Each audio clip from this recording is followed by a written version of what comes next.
On est à Harvard, un lieu chargé d'histoire, et je vais vous en raconter une dont vous n'avez sûrement jamais entendu parler, celle de Caleb Chetchatehamok, le premier autochtone natif américain à avoir été diplômé de l'université déjà en 1665. Harvard, c'est la plus ancienne université des États-Unis. Elle a été fondée en 1636.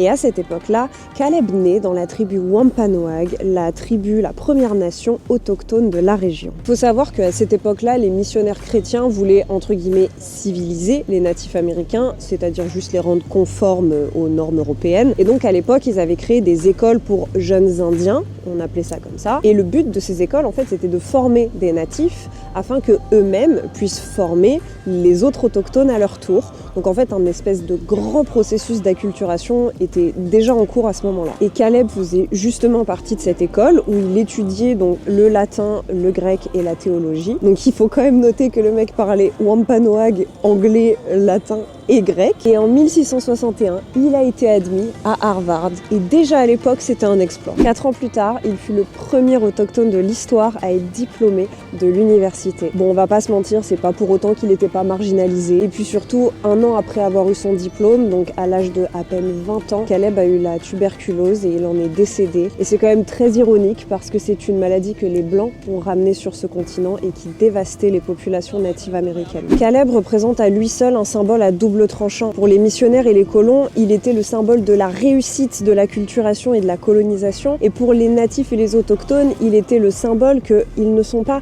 inférieurs intellectuellement aux Blancs comme la société voulait le faire croire. Aujourd'hui, il est surtout un symbole de résilience pour les autochtones et un rappel de la lutte pour l'intégration. À Harvard, on trouve maintenant un bureau dédié à offrir des ressources et du soutien aux étudiants autochtones. L'université soutient également la recherche sur l'histoire et les questions concernant les Premières Nations américaines et collabore avec les organisations et les leaders des communautés, bien qu'il y ait clairement un manque de ressources ou de visibilité pour ces actions.